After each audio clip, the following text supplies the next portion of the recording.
still current and up to date. I don't think that's changed yet. The most current information should always be on the website too. Obviously, we're not going to update the handbook like midway through the semester if someone changes a title here, but the most current contact info will be on the website. And then under academic and professional standards, we've got an honor code listed here, and we do have certain things and values that we expect you to adhere to when you're in this program, being ethical, responsible, and honorable. Both, when you're here in the classroom and in the second semester, it's really important to us when you go out into your clinicals, because you'll be at different doctors' offices at that point in time. So how you represent yourself reflects back on us. So, embracing our core values at that point is very important. I'm going to interject. I just do this all the time. It drives me crazy. I'm X-ray by trade, and we have clinicals too. And I always tell our students, for them it's a 2-year clinical process. It's a 2-year interview. So be really careful what you do out in clinical. As Donna mentioned, it's a small community. So kind of once you get sort of a reputation, you want it to be good because they all talk, kind of amongst each other. So use that as a wonderful opportunity to build bridges and network. So, all right. Yep. No, Chris is absolutely right. Ophthalmology is an extremely small community. There's almost no office that I walk into, because I taught in Southeast Michigan and I've worked in Southeast Michigan since I've been in the field 30 years. And in that amount of time, there's almost no office I walk into, even here, that I don't see someone that either I trained or that I worked with at some place in my career. And, word travels, so you really want to have a good reputation. So when we send you out for clinicals in the second semester, whether in Youngstown or Toledo area, we try and put you at 2 different types of offices.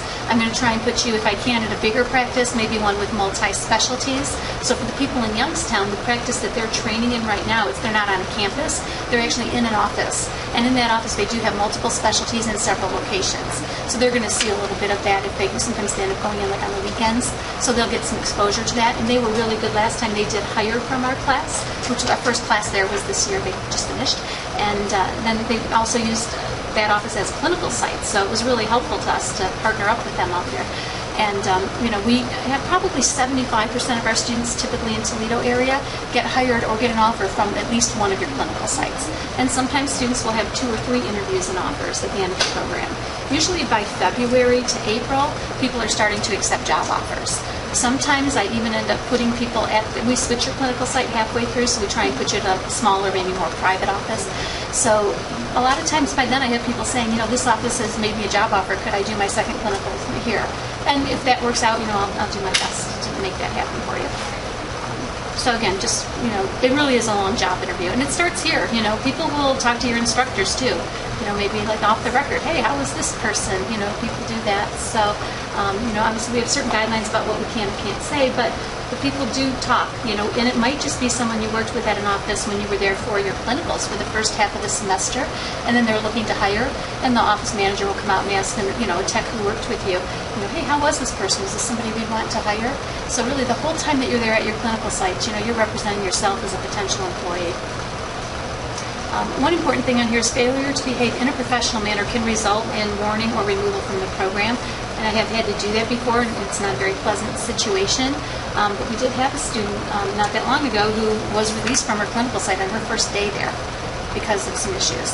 So, you definitely want to make sure that you try and do your best to fit in at your clinical sites and get along with people. And, you're basically there to serve them as a student, to assist them, to learn from them. But this person was getting into a lot of personal things and talking about family issues and religion and politics and a lot of other things with people that were even outside the network of technicians she was working with. And it just had a really uncomfortable feeling, and she was excused from that place. As far as our standards for retention in the program, you do have to maintain a 2.0 cumulative grade point average, a C grade or higher in all of the ophthalmic courses, because I know some of you may be in some other classes as well. So if you do fail to get a C in one of the ophthalmic courses, or you withdraw from a course, you don't complete the program, but you can do a repeat of a class one time only. So if something came up personally and you weren't able to finish now, you could come back and repeat. So we've got a progression section in the main college catalog that addresses that for more information. If you should fail 2 ophthalmic technology courses, we do have the right to consider dismissing you from the program. I'll say that has never happened while I was here, and I've been here since the fall of 2013. We also have academic probation, and there are some certain guidelines that go along with that as far as how we have to handle it in writing and copying it to certain people. So there's a whole section on that in the college catalog and an area there about readmission to the program. So let's hope that doesn't happen. And then again, in the college catalog, there's a dismissal policy and all the readmission information. If you did have something personal come up and you needed a leave of absence, you'd want to let us know as soon as possible, because that might be something that we could do. And, unfortunately, these classes are offered only at this time. So we have a fall start, you've got these classes, and then in the spring you have your other 2 classes. So, it would mean if you had to drop, that you'd have to wait until the next year to come back and start again. And the leave of absence can't go over 12 months, otherwise you would just be reapplying and starting over. If you do have any special accommodations needs, any type of disability, we will do our best. We obviously don't discriminate in any way against that. We've had people in the class before in the program who needed some accommodations, and I know we have someone this time that we've also done some work with already. And that certainly isn't a problem. You can contact, again, the people in that area. It's the ABA 504 coordinator, and all the current information is always kept on the website. So if you need something from the Office of Accessibility and you're having a hard time reaching them or you're not sure, you do have to have a diagnosis from a doctor, and then we'll work with you with whatever the problem is, and we'll do our best, whether it's making copies, or sometimes we have to do audio feedback, and we've actually taped quizzes and tests before so people could listen to them instead of having to read them. So anything that we can do like that to help you out, we certainly will. So you do need to go through the proper channels, but we're available. So now for the program itself, we're going to work very closely with you to help you get prepared to be part of a really great healthcare team. And one thing that I want to encourage you to do is to ask if you have any questions. In Youngstown, Veronica has been in the field for many years. She's highly certified in the field. We've got Michelle and Crystal here as your lab assistant and instructor who are well versed in both optical, optometry, and ophthalmology, all 3. Like I said, I've been in the field 30 years, and Wendy as well. She's working at a local office part-time as well as teaching your other online class. So you've got people available to you in the ophthalmology and the eye care end of things who can answer almost any question that comes up. And if one of us can't answer it, another one probably can. Occasionally people get a little confused when they're first learning because you may get 2 different answers. And that's because we all learned things a little bit differently, maybe from a different person. We really like to focus, though, that you learn things the right way and you do them by the book. It's very important to us that you learn the right way to do it, so when you go to get certified in the field, you know how to answer those questions properly. And then when you go out to an office to represent yourself in the college, that you know how to do things the proper way. Not that there are things you can do later that maybe can help shave off a few seconds or minutes here and there. You'll pick up tips a little bit faster as you go along, but we really like to concentrate on you doing things the right way. So this handbook is going to go over all the information for the students in the program, and it is your requirement to be aware of this. So if there's anything you didn't understand or you don't think I went over in enough detail, you can always look at it. If you need a copy before it's posted online, I can send one to you, and you also can ask me any questions that you have about it. So the college is accredited through the Higher Learning Commission, and we're also, I was going to say, never mind. I was going to say Ohio Board of Regents. Is that the new name, the old name, Chris? Yes. No, it's the... it's the next one, Ohio Department of Higher Education. I'm looking out here for OBR and I'm not seeing it. I'm like, okay, which one was it? So 2 in Ohio. The Ohio Department of Higher Education, which used to be Ohio Board of Regents, and also the Higher Learning Commission. And then on a programmatic basis, we're also accredited. There's the Commission of Accreditation on Ophthalmic Medical Programs, and we get certified through them, and we have a certificate posted here, and we're due for that again in 2018 to have a recertification through them. The fact that we're accredited through them is what allows you to take a short-term program like this and then take the certification exam when you get out. Otherwise, you would have to have on-the-job experience in addition, but because you've got your clinicals in the 2nd semester and you've done formal training, you'll be eligible to take the certification exam as soon as you finish the program. So we are part of the Science and Allied Health Professions Division, as Chris said. Students who finish this program, we intend for this to do really 2 things: for you to be able to get an entry-level job in this field, and also for you to pass the certification exam that I mentioned. Does anybody know the first level of certification? What it's called? Has anybody heard the term yet? No. It's a COA. COA is the first one. COT is second. So COA is Certified Ophthalmic Assistant. And at the end of this program, that's what you'll be eligible to sit for, that exam. Then the next one is the Certified Ophthalmic Technician. Then there's one above that, the Certified Ophthalmic Medical Technologist. So you'll be eligible for those with time on the job and experience in education. So you can take the COT 1 year after your COA, and then I believe it's 3 years after that they make you wait for the COMT test. So this program, as you all know, is 2 semesters in length. We really tried very hard to make this work for the busy adult. We know you've got probably other commitments, family, work, things like that. How many people are working part-time while they're at least a few, right? Okay, and how many are working full-time? A lot. Okay, so everybody's going to be busy. Okay, and I'm sure everybody has family things as well. So moving our lectures online last year was a really big step for us. Putting the lectures online enables us to expand out to Youngstown. So we couldn't do that if we didn't move our lectures online. So that's part of the reason we did that. And then the lab course we offer in the evening, again, because for most people that works well if they have a daytime job. So I know one person mentioned they might have a problem getting here, so just let Michelle know and talk to her about that if you're going to be a little late, to keep her posted about it. But obviously we're going to be here 5:10 till 9 o'clock, 2 nights a week. And it's a very busy time. Usually as soon as you come in, there's something to start working on right away. And, at the end, a lot of people I know get kind of tired and you want to start to filter out early, but it is important that you put your time in the lab class, because this is what really prepares you to be on the job. The lectures are great, and in the lectures you're going to learn all the terminology and the anatomy and those things, but to really get the skills that you need to walk into an office and be able to work with patients, we need to have you here in the evenings for the lab class. So the next thing is a list of things that I do: administration, organization, and supervision of the program, reviewing things, and the reason we do that is to maintain the quality and to improve. Long-range planning and ongoing development, things like expanding to Youngstown and maybe further. Assessing the program and the systems that we're using to make sure that our outcomes are effective, and that we want to make sure people are getting jobs in the field and that they're getting certified. Those are, again, the most important things to me. So the goal of the program, I pretty much said what my 2 goals are, that you get a job in this field and that you get certified. We've got a list here of things that we expect at the end: that you'll be technically competent to do procedures, that you'll be responsible, ethical, and provide professional patient care, that you can effectively communicate, and that means verbal and written communication. And I know in the age of Facebook and texting, it's very easy to become casual with things like that.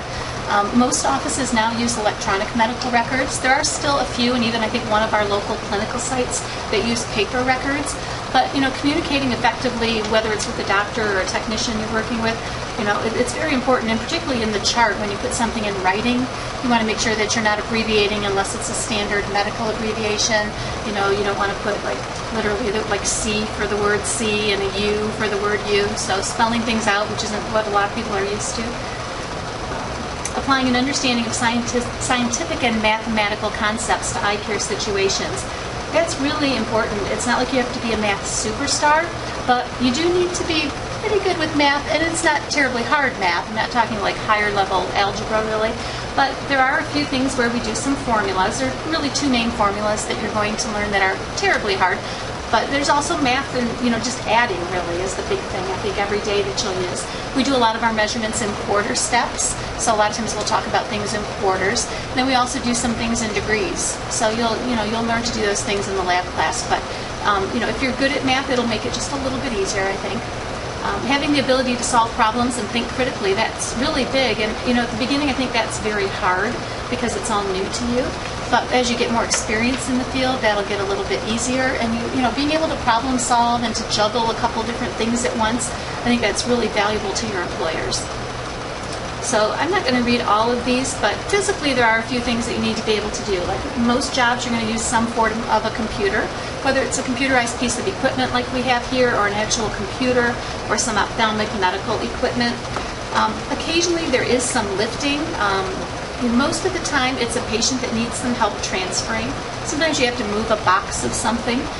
It doesn't come up very often, but certainly it's something we want you to do safely.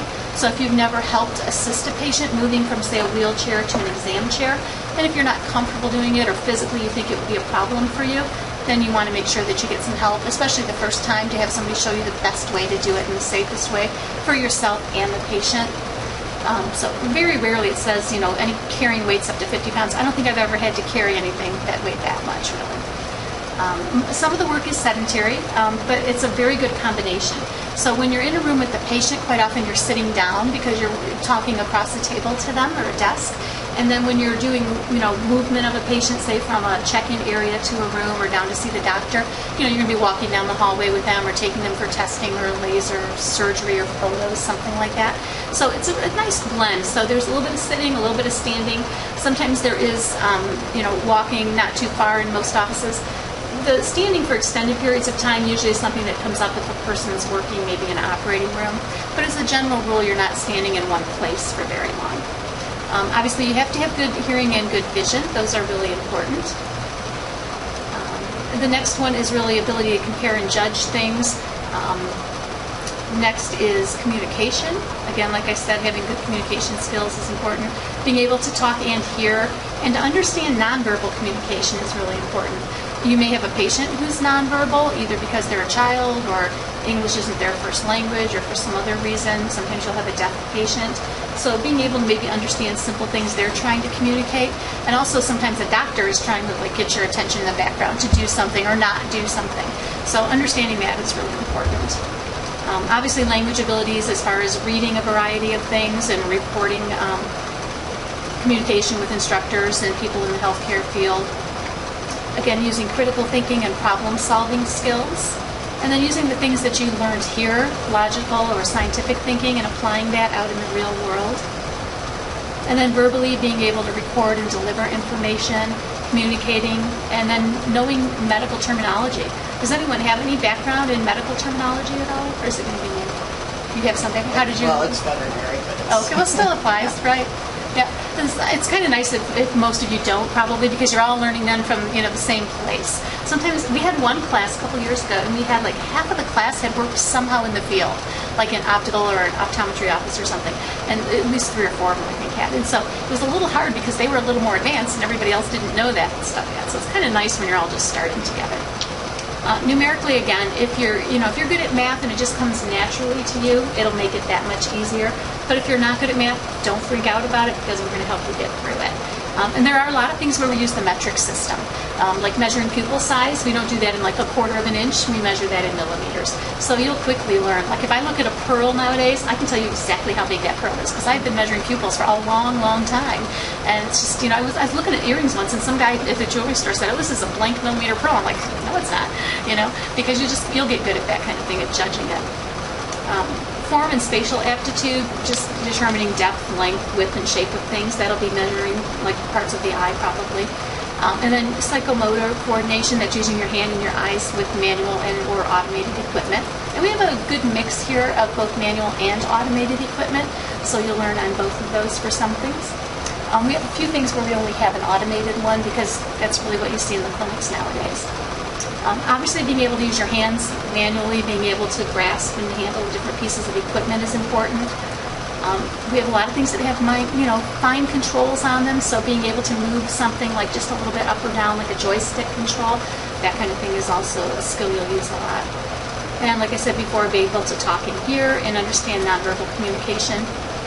As far as your personality, it's really great if you're outgoing, if you're constructive and cooperative and working with others. Sadly, there's a big emphasis now in so many practices on time and getting things done quickly. And when you're new, you're not going to probably be in that group of people who is super fast. And that is not something that I like to focus on or have you concentrate on or worry about. It's really, really important that you learn to do things the right way. And then as you do them repetitively, you'll pick up speed. You'll learn tips, you'll just learn little tricks for doing things faster. And really, I think it's a very negative thing to try and focus on speed at the beginning. So don't worry about being fast at the beginning. We want you to be professional, and it's important that you can work well independently, that you can see something needs to be done, go ahead and do it without being told if it's within your scope of practice and what you should be doing. Also working with the team. If you see somebody who's struggling with something, knocking on the door and say, "Hey, can I help you with that?" Or "Do you need anything? Can I get you something?" Integrity and sincerity, and being caring and sensitive. I think if you're going to work in the healthcare field, obviously those are all very important. You have to maintain confidentiality of patient information. Everyone's probably heard of HIPAA rules. So HIPAA is the Health Insurance Portability and Accountability Act. And it's very important in this field that you maintain the strictest confidentiality of all records that you have Whether it's a patient like who's your neighbor and they happen to come in for an appointment, and you can't go home and say, oh, I saw Joe at the office today. You know, he came in for an eye exam. You just can't do that. So that's the thing that a lot of people struggle with because it's just not something they're used to. But it's one thing that offices really focus very heavily on. So you want to make sure that that's one of your top priorities.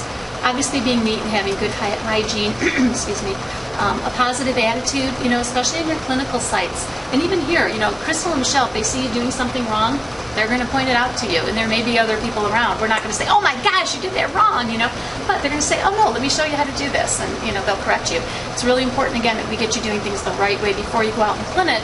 Because sometimes you don't always see people doing things exactly according to the book. You know, we want you to have that ingrained in you. So being able to take that feedback, whether it's from us or one of your clinical sites, and use it constructively to improve. You will be touching other people. Obviously, for us, it's going to be like the eyelids, you know, holding the eye open to put some drops in, or maybe holding the lid to check some pressure. If a patient's in a machine and a doctor needs their head supported, maybe holding their head, different things like that. Patients aren't usually touching you otherwise, but you know, you do have to be comfortable reaching out a little bit like that. You can ignore the delete this space. That was the space there I couldn't get rid of on my draft of this. And then you have to be able to travel. We did have a student in one class who didn't drive, so it made it a little challenging for her. And another student who was without a car for the entire second semester, her dad had to drive her to every clinical. So if you have your own car, that is terrific. It's going to be, you know, a lot easier for you because obviously you need to be able to get here, but also to your clinical sites in the second semester. They may have various days and hours. Most offices are open, you know, Monday through Friday, kind of banking hours, somewhere between, you know, 9 and 5 or 8 and 6, something like that.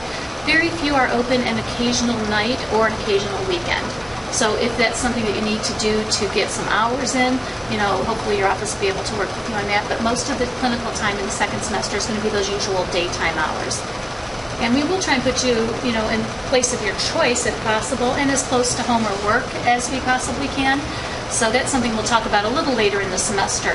But if you do have some preferences, we're always looking to add new clinical sites too. Sometimes people have a practice that's close to their house or their work, or it's a place that they go as a patient and they really like it there and they want us to include them. So I'm always open to that. If you have any place in particular and you want to know if they are a clinical site, or if you're interested in having us add them, just let us know. You can just drop me an email for that. We do have quite a few offices in this area, Maumee, Perrysburg, and then some in Michigan as well. How many people are from Michigan? So 3 from Michigan. Okay, that's good. All right. What part of Michigan? I know where you are. So what part of Michigan are you guys in? I just moved like Adrian to Tecumseh area. Oh, okay. You know what? TLC is actually always willing to take people in Adrian. Okay. I was thinking that, or U of M. That's not fun. They're not willing to. No. But TLC will not. Okay. Yeah. And I'm in Lambertville, 10 times area. Okay. Yeah, so we've got an office in Toledo that'll probably be close for you, then in Sylvania, Toledo, so, okay. We had previously an optometric practice that had a location there, but our guidelines have changed a little bit. If an office only has optometrists, we can't use them anymore as a clinical site. They have to have an ophthalmologist there. So does anyone know the difference between the two O's, ophthalmology and optometry? No? Ophthalmology means it's a medical doctor. So a doctor that can perform surgeries and lasers. Although optometry's scope of practice is expanding in a lot of places, traditionally they can't do those things, so that's really the difference between the two. So it's an optometric doctor versus an ophthalmologist. So again, if you need anything as far as the Americans with Disabilities Act, please go on our website for the contact information and reach out to them. So that covers this next section as well. So I'm going to skip over the part about accommodations. And even for the certification exam, when you get to the COA exam, JCAPO, which is our certifying board, will make special accommodations if you have a disability and contact them. So we had someone in a previous class that did that, and JCAPO made accommodations for them to take their exam. So the work environment, which I've already talked about a little bit, there can be exposure to certain chemicals. There are a couple listed in here. This is kind of a handbook that I inherited, so I just left those in here. But there's contact with a lot of different things when you're working in a medical, and that you ask them about that when they orient you. You know, are there any chemicals I'll be dealing with? What's the precaution? Sometimes you wear gloves. Very rarely when we do things in a medical office, we may even put a mask on. But sometimes you'll glove, and you can even have exposure to bloodborne pathogens too, so it's important to know that. This is the need that they estimate for ophthalmic personnel in the U.S. and Canada. 3,500 people are needed in this field across the U.S. and Canada at this point in time. And between 2014 to 2024, they expect almost a 25% increase in that. Employment of technicians, not in just ophthalmology, but medical technicians in general, is one of the fastest growing occupations in the U.S.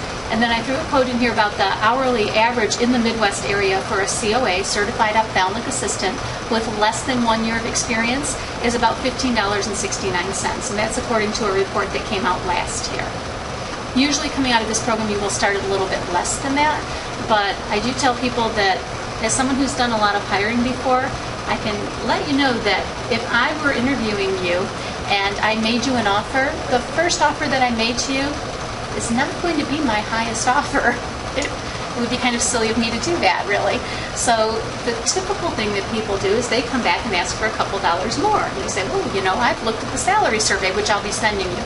And I really thought it would be more like this. And then they can come back and offer you $1 less than you asked for. So you usually end up with $1 less than they were probably willing to pay, but $1 more than they originally offered you. So I really encourage people to consider it very carefully. If an office makes you an offer and you think it's a little low, it probably is a little bit low. So, and I don't know anyone that offers the highest amount they're willing to pay right off the bat. It really would be pretty silly. So keep that in mind when you start interviewing in the second semester. And obviously there are a lot of ways to move up, like Crystal and Michelle mentioned. So after the COA, you can do COT and COMT. Does anybody know any of the other optional certificates? Has anyone gone online and looked that up? Now, there are some for ultrasounds. There are also some for... Crystal, are you there? Oh, she might have stepped out. Crystal's working on one of them for ultrasound. Crystal just got hers for surgical assisting, and there's also one for scribing. So scribing is when you write for the doctors, like whether it's typing in an EMR system or you're writing in a chart note, physical paper. There's also a certification for scribing. So you can get a certification for scribing, surgical assisting. There are 2 different ultrasound ones. Then there's also one through a photographer's group if you want to get into photography, because we've got some specialized things there. So a lot of different options for ways that you can move up in the field. So for the program start, I know you guys have already been through some things. Has anybody gotten started yet on the things that you're going to need for clinicals as far as background check and the health screen? Nobody's probably started that yet. Okay, so we're going to work on that with you very quickly, because that's all important before you get into your clinicals. So you have to have a criminal background check, a drug screen, and you have to meet some health requirements. So we'll let you know about all that very soon, and it is something you'll want to start working on right away. Can I just chime in here about if you have any, if you have something maybe in your past, come to Donna confidentially and talk it out with her. I'm assuming with the profession, is there any requirements for the exam that if they have a felony or... I'm not saying anybody has a felony, right? But I think they just ask you to disclose, but I don't think that there's anything specific other than just asking for disclosure. And as some of our programs have definite no-goes, certain felonies, drugs, that kind of thing, and you can't even sit to take the exam. But if you do have any questions, talk to Donna, confidential, and kind of go from there, okay?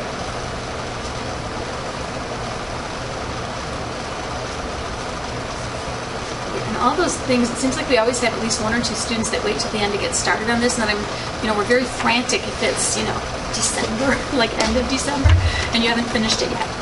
Some of these things, because it's like a series of shots, the HEP injections or whatever, that, it can take a while to get through it. So we need to have you as far into that as possible, or you won't be able to start clinicals in January. And you don't want to miss that, because then clinicals aren't offered again until the next year in January. So you want to make sure that you're totally done with this section before we get to January. You also do have to have the American Heart Association, BLS, for healthcare providers before you start clinicals. If you have one of those right now and it is exactly that and it's still going to be valid through your clinicals, that's terrific. But the college has gotten very strict on that, and we no longer accept anything else. So it does need to be that. I do have a poster, I think, in the hallway here before you go out the doors of the classes that are coming up. And as soon as I get a new one of those, I always post it. So you want to make sure you don't have to take it through the college if you don't want to, but you need to just do it and upload it into your profile so that we know you've had it. And it's all a third-party administrator that handles that for us. And Chris, do we know who's going to be in charge of it yet? If it'll be Angie helping them with that, with Castle Branch? that is the plan for now. Okay. Then the academic program coordinator will take over that. Okay, we'll let you know who's going to be handling all that. So as soon as we've got it ready on our end, probably pretty quickly, we'll be in touch with you about that. The grading scales on here, it's the pretty straightforward, traditional, like when you were in high school, probably grading scale. So for the C or better, you're looking at 70%. Expenses of the program, you've got your tuition and fees, textbooks and supplies. Your textbooks are pretty minimal. No, I know, Josh, Josh, you've got yours. Okay, so you're waiting on yours yet, right? You said, okay, coding meets says, who's waiting on books still? Anybody else? Couple? They didn't send you one? There are only 3. Oh, one of the 3. Okay. Okay, all right. So, any luck on the PDFs? Okay. So I guess that there, on some, I know on one of them at least there is a PDF version available that you can get. So you want to get your books as soon as possible. I mean, if you don't have them now and you haven't ordered them, you really today should go on Amazon or your place of choice, and I would pay extra for the expedited shipping, because you really need to get the books, because your reading assignments that are opening this week in your online modules and for this class, they're all in those books. So you need to get those right away if you don't have them. As far as proper attire for clinicals, I know I had a few questions about this already, including some people in Youngstown. I'm going to send out an email, and you will be wearing black scrubs when you're in your clinicals. We used to do scrubs that were embroidered, and the problem with that is, number one, they were very expensive. You could only get them from one place, one style, and then after the program, that you couldn't wear them anymore because they were embroidered and they said student on them. So we've gone now to just having you wear your badges. So once you guys do get your ID badge, it's very important that you wear it, and you should be wearing it when you're on campus as well. So if you're in lab class, you should be wearing it. Walking through the hall here so we can identify you as a student, and that's for everyone's safety and security, you should be wearing it. And definitely when you're in your clinical site. So if you're visited in your clinical site by your instructor and you don't have it on, that comes off your grade as a few points anyway. So it's very important to identify yourself as a student with that badge on. Miscellaneous expenses, living expenses, transportation. We don't really have any required affiliations that will cost you anything. Insurance is a requirement, so if you don't have health insurance, that would be through the college. Through another party. Field trips. Field trips are up in the air. There may be a field trip or two to Michelle's office, until you would have your count, just the cost of getting there. Any testing fees, hospitalization, workshops, immunizations, physicals, license fees, and announcements. And there are some of those that actually don't even apply specifically to this program. You will get free membership for a couple organizations, and that's at the end, so we'll talk about that.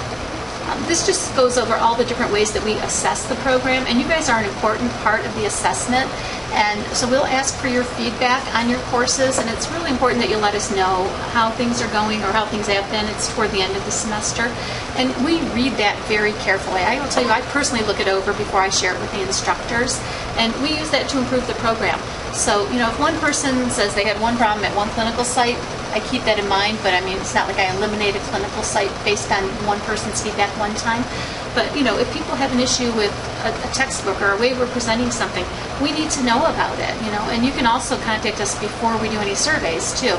It's really important that we get your feedback and that you let us know what's working and what's not working so that we can improve. So all these different things, whether you get a survey from us now or even after you've completed the program, it means a lot to us if you can fill those out and send those back. So now we get into the clinicals. So your clinicals are 487 and a half hours. Those are unpaid hours in the second semester. And like I said, traditional, daytime hours, Monday through Friday. You will be supervised there by clinical site staff. You'll have someone that you report to directly there. You'll also have an instructor for that class. And then you'll be visited a minimum of one time by your instructor in the semester. Clinicals can vary a lot from one place to another. In the past, the other class that goes with clinicals is the capstone, and the capstone used to meet here, and people would all get together and talk, and then everybody would want a new clinical site because one person saw one thing they didn't get to see, or one person had a bad thing one day, somebody wasn't nice to them. Now the capstone's online, so we don't get quite so much of that anymore, but your clinicals are not going to be perfect. I will tell you that. It's like a job. I don't think any job is 100% perfect. You're going to have some good days, and you're probably going to have some bad days too. You'll have some people that you just love and want to work with forever, and some people that are not on your list of favorites. You're going to be there for a relatively short period of time. We do split the semester, like I said, So you just have to go in every day and make the best of it and learn what you can learn. And overall, it's generally a really good experience for people, but I can tell you it is probably not going to rate a 100% perfect score from anyone, because it's just life, and that's how it is. You know, everyone has good days and bad days, and sometimes people bring a little bit of that to work with them. As far as clinicals, again, you have to have your own transportation to get there. There won't be a charge for parking. There's no place we use that charges anything for parking. But, you know, lunches or things like that are certainly on your own. To get into clinicals, again, you have to have a C in all the classes prior to that. Just having a C grade does not guarantee you will get into the second semester in clinicals. We look at a lot of other things too. So inappropriate behavior could prohibit you from getting a clinical placement. All your courses, which you know by now, you register for through Empower and pay the tuition and fees that way. I don't think we have anything that we haven't talked about as far as clinical requirements for the second semester. So we'll just skip through this part here. If there is a clinical site that has a special request, I will let you know. It's now required for all the students that you get the flu vaccination.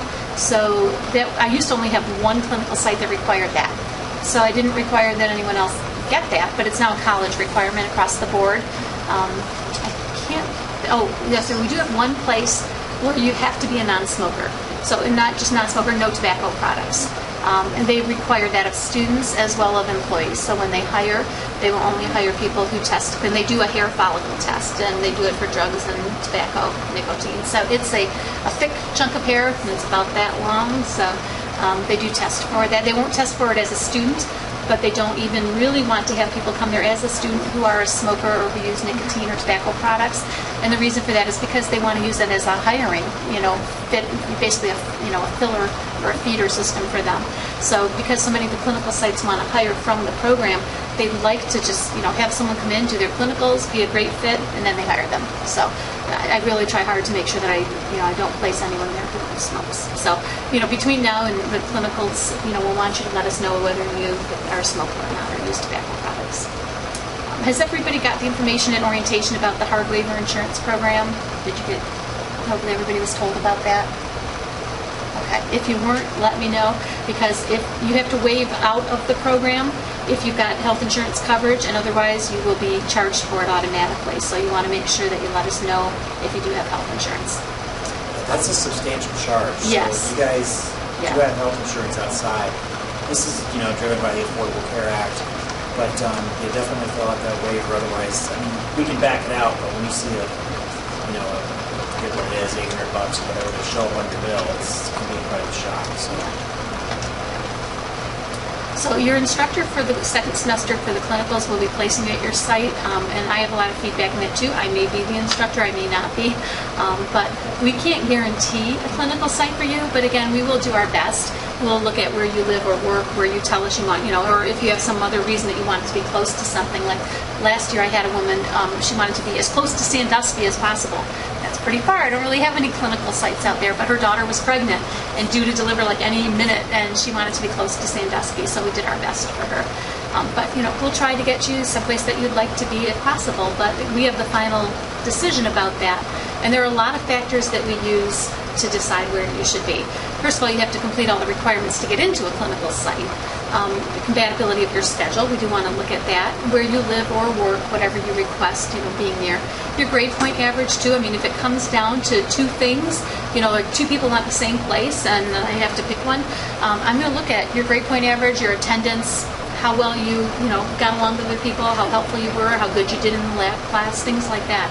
So all those things do factor in it sometimes. You do have to take the clinical assignment that where you're placed. If you cannot accept it for some reason or you're not eligible, you need to talk to the instructor or myself as soon as possible. If your instructor can't resolve it, then certainly get in touch with me, and we need to know what the issue is and what your alternate solution to that might be. And then with Chris, then I would evaluate it and we can make recommendations. It's conditional, it's based on availability. I have some clinical sites that we've used for quite a long time, then they want a class where they don't want anybody. And it's not a personal reflection on a student, really. It's usually just that they're shorthanded and they just don't have the time to devote to the work and effort it takes to train someone who's there with them as a student. So there may be a place that I say, oh, we've always used them, and then I can't can't put anyone there for some reason. But that's the reason we're also looking for new places all the time too. So, since I don't know Toledo, I'm from Michigan, and I don't know the places down here as well as those of you that live here. Feel free to mention places to me, and we'll certainly look into it. Again, solid black scrubs, which I will send an email about for your clinical sites. You can buy them wherever you want. We do have some place that we can give you information on. It's an email I'll be sending, but even Walmart has them, and they're very affordable there.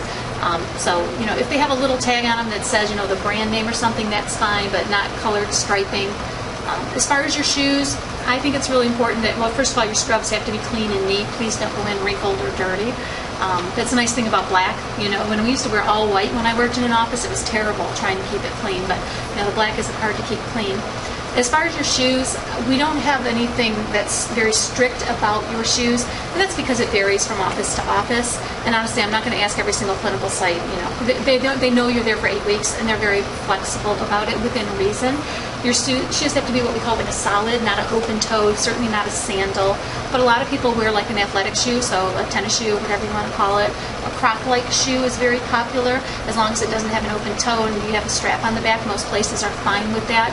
They're super comfortable. They're very easy to clean. You can even throw them in the washer. So you see a lot of medical people who wear that style shoe.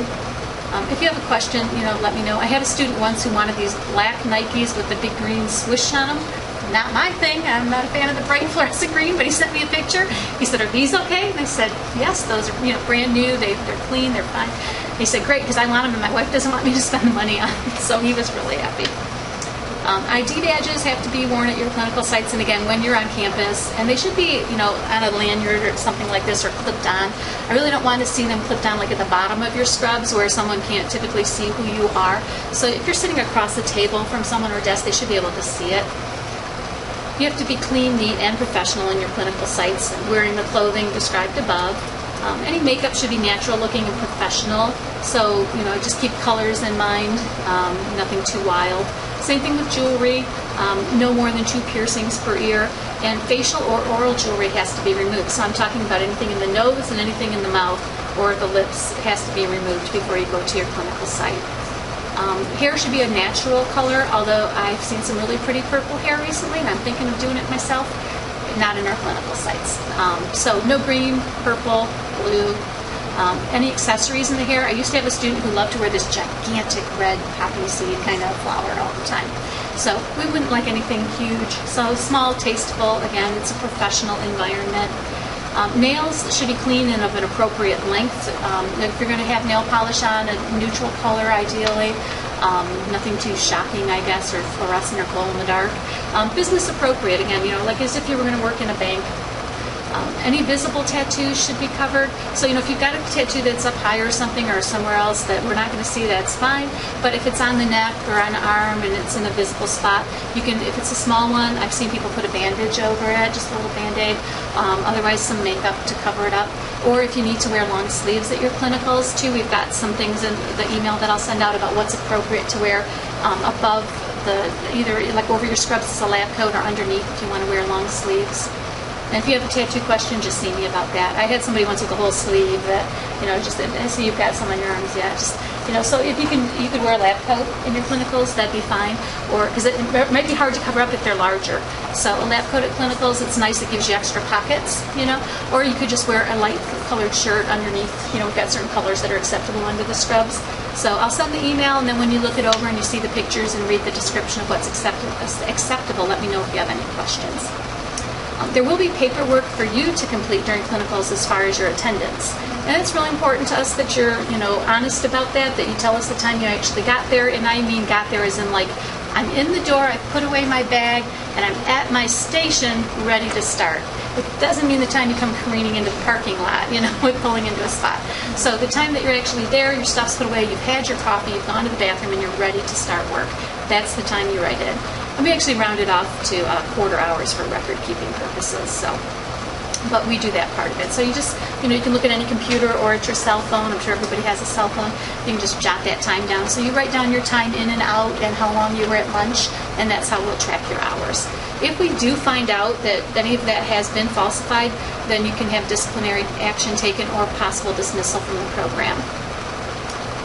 So you should notify a couple different people if you're not going to be at your clinical site or if you're going to be late. So you need to contact your instructor and the clinical site supervisor, and at least an hour ahead of time, ideally, to let them know if you've had an illness or an emergency. And if you have excessive absences or tardiness, you can be withdrawn from a clinical site, and any absences or tardiness need to be made up as soon as possible. And the reason we need to do that is because we don't have a lot of time to get all these hours in. We do have spring break that sometimes people use as catch-up, but we don't have something like that at the end of the semester. So if people start to get 2 to 4 hours short at the end of the semester, we're starting to freak out a little bit because you're there quite a few hours every week. So if you get behind, it can be hard to catch up. So we really like you to stay on top of your hours, and we will give you a little sheet. It's kind of a cheat sheet for yourself to keep, and on that sheet you're responsible. Once we get your weekly total, you'll send us a sheet, and it'll say, here, I worked this day, these hours, and we'll tally it up, and we'll reply back to all the students. We'll say, okay, student 1, you got this many hours, student 2, you have this many. Then you have your own tracking sheet where you jot that down, and you keep a running total. And it'll have a little, guidelines at the end that say, hey, you should be in this range. So at the end of every week, you can say, okay, end of week 1, if you're supposed to be in, I'm just going to say 34 to 36, and you're only at 32, you're a few hours shy, and we really want to see that made up the next week. So don't let that get behind, because it can be a big problem if you get too far behind toward the end. We do continually monitor your progress, whether it's in the first semester in lectures and lab, and in the second semester during your clinicals. Your instructor is obviously aware of what you're doing, so if it's at a clinical site, the clinical site gets back with the instructor and keeps them informed. Most of the time, they get informed if there's a problem. Usually, if everything is going well, it's kind of like, no news is good news, and we assume everything's okay. But instructors tend to check in pretty regularly with our clinical site supervisors. The detailing for clinical grading will be in your syllabus, but part of it is based on your attendance. So you want to make sure that you are there when you're supposed to be there. Part of it's also your uniform, things like that. So if there's a project, it'll be listed in the syllabus as well. That syllabus isn't 100% set yet for spring. Withdrawal or removal from the clinical facility. Luckily, I've only had to do this once in the 3 years I've been here, but it is at our jurisdiction. Your dress code will be monitored, so we really don't want to get a message, especially on a regular basis, from the person overseeing you in clinicals saying, oh, so-and-so didn't have their badge again today. You should have your badge on. I worked at an office for 5 years where a badge was required to get in the door. And in 5 years, I never once went in there without my badge on. But the doctor who ran the practice also had his badge on every single day, right up here where you could see it, So he set a very good example. So, we want to make sure that you have your badge on when you're there and that you're in the correct uniform. Again, they can excuse you if you violate the dress code. We could excuse you, obviously, if you don't meet the requirements of the C, which is the 2.0. And again, high academic performance, just getting those grades doesn't ensure placement at a clinical site. So some of the things that could get you excused from a clinical site would be any violation of one of our policies or our student code of conduct, or any clinical education site policy. So if they give you some guidelines when you go work at a clinical site and you ignore their guideline, let's say they have their guideline is no smoking on company property, and they come out in the parking lot and they see you smoking, they could say you can't come back here anymore. Absenteeism, particular like failure to notify your instructor and the clinical site supervisor, who's sometimes called your preceptor, that's your supervisor, if you're not going to be there. So it's really important. Sometimes people aren't good about letting the instructor know immediately, and then what happens, because I've instructed this course now a few times, is, it's not real nice if you're the instructor and you get a message saying, oh, so-and-so wasn't here today. And I'm like, oh. They didn't let me know, because you're supposed to let the instructor know too. So, whoever your instructor is and the clinical site supervisor should both be informed at the same time if you can't be there. As far as cell phones during your clinicals, we really don't want you using them at your clinical site when you're in a patient care area. If you need to make a call or text someone, then you can use your cell phone and you can step, into a restroom if you have to, or, do it at lunchtime. But honestly, your phones should be off or on vibrate at worst during the day. Really should only be used for emergencies. Same thing here in lab class. I've strongly encouraged Michelle to actually take phones away at the beginning of lab class and have everybody put them in a basket so you're not disturbed by them. That way we don't have to worry about it, because there's always one or two people who are texting under the table, and it's rude to the rest of the class, and it's rude to the instructor. You're paying to be here, and we want to give you the best possible training and education and experience we can, and it's hard to do that if everyone's not focused. So, whether she does that or not, I don't know, but that's what I would do. So I definitely don't want to hear about it in the clinical site. Where I taught previously, I had a technician who worked there came to me, and she handed me a cell phone. I said, okay. She said, yeah, this student was using this in a room. I had a patient in a room, working him up, and he was sitting there on his cell phone. And she said, I told him he could have it back at lunch. I said, oh no, he can't have it back till the end of the day. And I kept his phone all day. So just, common sense in the clinicals. Hazardous materials, as far as OSHA, the Occupational Health and Safety Act, and their hazard communication standard, they've got a classification for labeling chemicals. And so when you go to your clinical sites, hopefully on your first day when they orient you, they will actually show you things like where the fire alarms are in case you need to pull one, where fire extinguishers are, and emergency exits, things like that. And also they should show you where these safety data sheets are, because there are a lot of different chemicals and things that you'll be potentially in contact with. And if you ever did have an incident where something happened and you needed to go look it up, you would want to have access to that sheet so that you know what's in this chemical. Should it be flushed out? Are you supposed to make a person vomit or not? There's a lot of really valuable information. I've actually had a person once who was injured. Twice I've had people who were injured, and we had to go get our safety data sheets out and contact like a poison control number and find out the correct thing to do for a person. So you want to know where those things are before you need them. So if that's not something someone shows you, you can ask those kinds of questions during your orientation at your clinical site. One thing that's really important in your clinicals is you can't be paid for being there. So, like I said, I've had a lot of students by, that time, February through April, they're already accepting job offers. So if you do get a job offer, what we've done in the past is, let's say you worked someplace, or maybe it's just an office you know of. I've had that happen too. So you did your clinicals at one place for the first half of the semester, but a second place was hiring, and you interviewed, and they wanted to hire you. And they happened to be one of our clinical sites. So for the second half of the semester, you'd obviously like to probably go there, And as long as you go there and don't get paid for your college hours, and your first hours there during the week are the college hours, we're fine with that. We've done that multiple times over the years that I've been here, and it's worked out just fine without any real problems. So that enables you to be there. Granted, most of your time with them during the week is going to be college time, but say on Friday, halfway through the day, if you've met all your college hours and they still want you to work 4 hours, you can stay there and get paid. And that way, when you start there full-time after that semester ends, you're that much more oriented to their clinic, and it's just it's a really nice way for them to have you kind of trained while you're, not getting paid on their end. That's a good thing. But one thing that's important is you can't take the place of qualified staff. Like, I have had one clinical site where there have been some issues where, like, I feel too soon, they'll put a student in a room doing some testing, and they'll just, basically schedule the student in the room to just do this testing all day. And I don't think on your own as a student, early in the semester anyway, that's appropriate. So we want to make sure that you're there to learn. It should be a very good experience for you. Every day there should be something you're exposed to that you didn't know before, that somebody clarifies for you. So we want this to be really valuable time for you.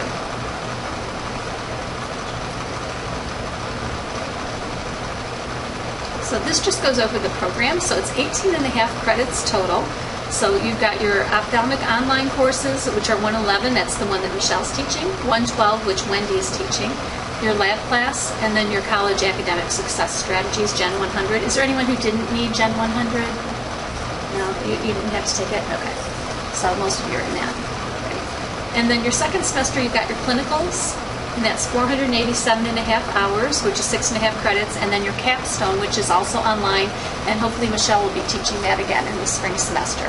So the capstone is kind of a review of your clinical experience and how things have gone during the week, some things to help get you prepared for the COA exam, because that's very, very critical for us at that point in time, that we're concentrating on how are you going to do on the COA. So 18 to 18.5 credit hours, depending on whether or not you need the Gen 100 class. So this just goes over some of the things that are going to be covered in your courses. So 111, which is the class that Michelle's going to be teaching online, is going to go over the field of ophthalmology in general. What you're going to do as an ophthalmic assistant, different types of medical practices and services, things about optics of the eye, and just the role of ophthalmic professionals in general. There are a lot of words in ophthalmology. We've got ophthalmology and optometry that we talked about, COA, COT, COMT. Then there's people called orthoptists and ocularis. So we've got all these different O's, and you're going to learn what all of those things mean. We'll talk about HIPAA and OSHA, which I mentioned briefly, medical law and ethics, and how to interact with patients. And then she'll also go over history taking, triage, which is kind of deciding which patient needs to be seen first, which is more critical, flow in the office, different types of forms you'll be completing, how to scribe or write for the doctor, quality assurance, and informed consent. And then professional standards of care and things that we do for special populations like the elderly or pediatric patients. And then Wendy's course, and Wendy's having an email issue, so I don't know if everybody has seen that yet. She did a post on Brightspace to let you know you can contact her through virtual office. So we apologize that her email has not been working yet, but I know some of you have had email concerns too. So hopefully her email will be fixed this week and she'll be able to communicate with you that way. So Wendy's course is medical terminology. So there is a ton of terminology that you're going to learn. It's like a new language. So things about the eye, the orbit, which is the part around the eye, like the bony structure, eye medical conditions, so different anatomy and physiology and diseases of the eye. Also some other body systems, because that is the kind of thing that shows up on the certification exam. So she'll go over different diseases of the eye, the function of the different parts of the eye, infection control and contamination, a little bit more about OSHA and safe handling, some things about ocular emergencies. There aren't too many of those, but there are a few things that are truly emergencies as far as the eye goes. And then some basic ophthalmic pharmacology and how to translate or look at a prescription to know what it means. And then in your lab class, you're going to go over different instruments. I know the words don't really mean a lot right now, but visual or vision assessment, pupils, which is the black part of the eye, motility, which means muscle movements, refractometry, which is checking for a prescription for new glasses. We talk about keratometry, and we have an automated machine for that, which is corneal curvature, that's the front of the eye. And then tonometry, which is checking eye pressures. Visual fields, which is that big machine over there with the cover on it, that's to check your side vision. It's normally used for a disease called glaucoma. And then ophthalmic imaging is something we talk about, although we don't have a camera here. We do talk a little bit about pictures and looking at the retina, things like that. That's the back of the eye. Also, we will, especially if you go to her office, she'll be able to show you some things about instruments and sterilization. We talk a little bit about laser safety, and then microbiology, surgical procedures, assisting, and contact lenses. Not too much about contacts, because there's not much about that on your exam, but we actually do have contacts here, so you'll be able to practice on each other, putting in a lens, because sometimes we do that to bandage the cornea if it's damaged, the front of the eye.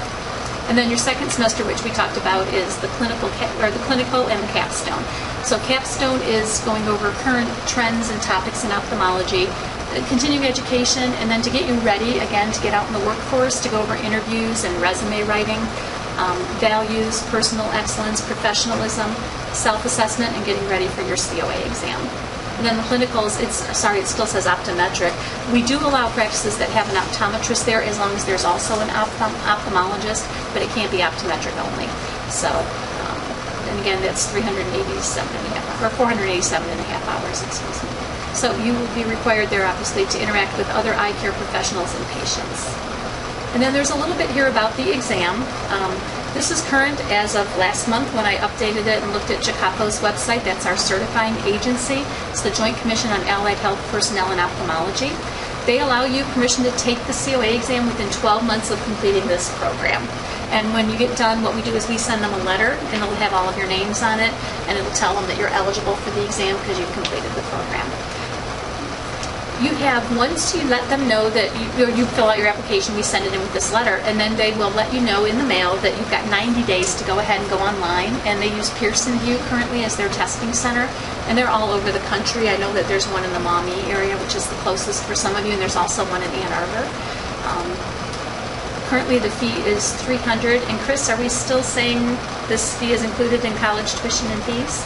That's my understanding. Yeah, so we're still saying that. That is included in your tuition and fees. So when we get all done at the end, starting, I'll get a couple of books to you soon that actually go over all of their criteria. But this kind of breaks down for you the different content areas. And I will tell you, it's a 3-hour computerized exam with 200 questions on it. So if it's, 8% of the exam is history taking, you just multiply that times 200, and that's around 16 questions. So a lot of people find it helpful to write those numbers down. So this tells you the kinds of things that are going to be on the exam. This is current, like I said, for now, but it is due to change August 1st of next year. So you guys will be completing in May. If we can get everything out to them very quickly and you get your letters and you set it up right away, some of you can have your test done by then. I just had someone who took it last week, though, from the class that finished in May, and she passed. And she works for our medical director, Dr. Kelly, in Maumee.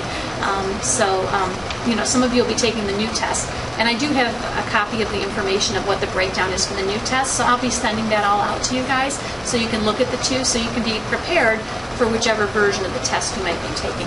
They do this about every 5 years. They revise things. And what they do is our certifying agency sends out to all people who are COAs, maybe not all, but a lot of them, they send out a survey and they say, tell us what you're doing because we want our test to reflect what you're really doing.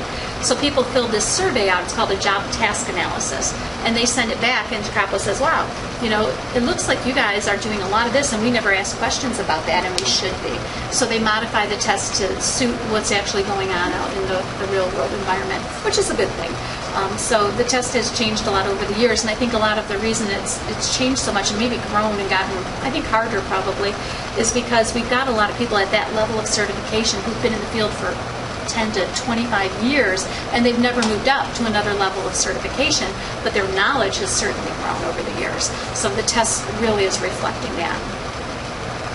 A couple nice things that you get for free are membership. Because our college program is accredited, and because I'm in the national program lead membership group, you get free membership in our national organization, which is called ATPO, and it's the Association of Technical Personnel in Ophthalmology. So it's a membership society that provides educational benefits.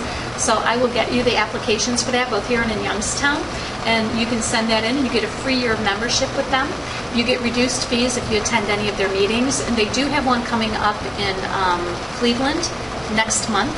I just put it on our board out here today, and I think Veronica probably has the info and can share it with the Youngstown group, but if not, I'll send an email with it.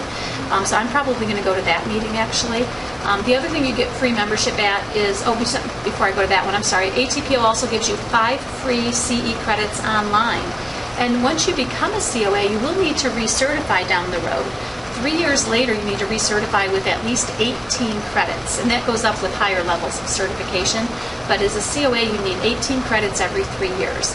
And they don't care if you get them all in the beginning or all at the end or all online. It doesn't matter to them. But being an ATPO member, you do get 5 credits that you can do online. You just take a course, you do some reading, and then there's a post quiz, and then they'll send you a certificate for it. So that's a nice way to get started on your credits. And then the other thing that you get is a complimentary salary and benefits report that they do, a Viewpoints magazine, which I'm one of the editors for that, and you get discounts on some products. They have some really nice little flashcards that we have set up here, and they're great to study with. I think they knock off like $6. I think they're 18 or 12 if you remember. So there are a few good reasons to become a member. But I just want to tell people, don't become a member right away, because your credits to recertify don't count until you're certified. So your membership in ATPO is good for a year. However, you might want to think, sometimes it's easier to do ATPO membership in January. And then you just know, hey, I'm a member through December. And it's just easy for your brain to keep track of it that way. So you may want to consider waiting, unless you wanted to go to one of their meetings this year. Like if you want to go to the Cleveland meeting, well, then you'd probably want to do it right away. So, but I will get those membership applications printed and out to you guys. It needs to have my signature on it. So I'll give it to you, and then you can submit it to them on your own. If you have any questions about it, just drop me an email. And then MOPS, which is the Michigan Ophthalmic Personnel Society. It's a group of about 250 technicians in Michigan. Crystal and I both serve on the board of that. Crystal is currently one of our secretaries, and I do the website management, and I used to be the president, so I'm an honorary board member forever. So we're both on that board. I've been involved with them for about 25 years now. So it's a big group, and we put on 2 meetings a year. Our next meeting, I think, is in November. And then we've also got one coming up. I'll pull it up real quick on the website to show everybody. And we've also got another one coming up. I'm sorry, that's it for this year. But in the spring we'll have one, and we're looking at going to a place up in Frankenmuth, Michigan, or Birch Run, Michigan. And then we've got probably another November one next year. So we've got a meeting Saturday, November 12th at Henry Ford College in Dearborn. And the website address for this is eyemops.org, EYEMOPS.org. And if you wanted to become a member now, which you're eligible for right away, you can come to this meeting for free. So we've got 2 doctors who are going to be lecturing. And then after that, we take a break and we do a fun thing called Tech Bowl. And Tech Bowl is kind of like a Jeopardy question and answer. And as students, you're eligible to play. And you win some money just for playing if you go sit on the stage and never answer a single question. And we actually find students do really, really well at this, better than some of the seasoned techs, because the stuff you've been learning, because between now and then you're going to learn a lot, and it's really fresh in your brains. And the people who've been in the field for years sometimes forget some of these things. So that's a really fun meeting to come to. So hopefully you guys can come to that. So I will get you the membership applications for both of those things. And I strongly encourage you to do both of them. That's everything. Scroll down and make sure. And then there is a page that just shows that you have reviewed the handbook. So we'll give you a week to, review it. I can send a PDF of it to you via email so you can look it over and answer any questions you have. And then we'll have you sign a form that just says that we reviewed it with you. So I know it's a lot of info, but it gets a lot of questions answered. So any questions at all about it? Go ahead. Is the COA state by state, or is it? Oh, good question. No, the COA, all of the JCAPO exams, Joint Commission on Allied Health Personnel and Ophthalmology, all of their exams are worldwide certifications, which is really nice. For nursing and doctors, they license per state. So do opticians. For us, it's worldwide. I know somebody who lives in Canada who actually comes here and takes classes sometimes. So yeah, no matter where you are, it goes with you, which is really huge. So if you happen to move out of state, or if you live in Michigan and you work part-time in office in Michigan and Ohio, you're covered. So that's a really good question. And like I said, renewal is every 3 years. So when you get yours next year, you'll be good for 3 years. That's a good question. Any other questions? Yeah? Okay. Well, it was nice to meet everybody. Thank you for coming, being here on time. Everybody found it okay? I'm glad. All right. So if you think of anything, like I said, just call me or drop me an email, and I will get back with you as soon as possible. My tagline on my email also has Chris's information, so you can contact him because he's here full-time, and Angie, one of our assistants in our division, so you can call either one of them. And if they can't answer it because it's a more eye-related question, then it'll probably wait till I'm back on campus. But all right. Great. Well, thank you.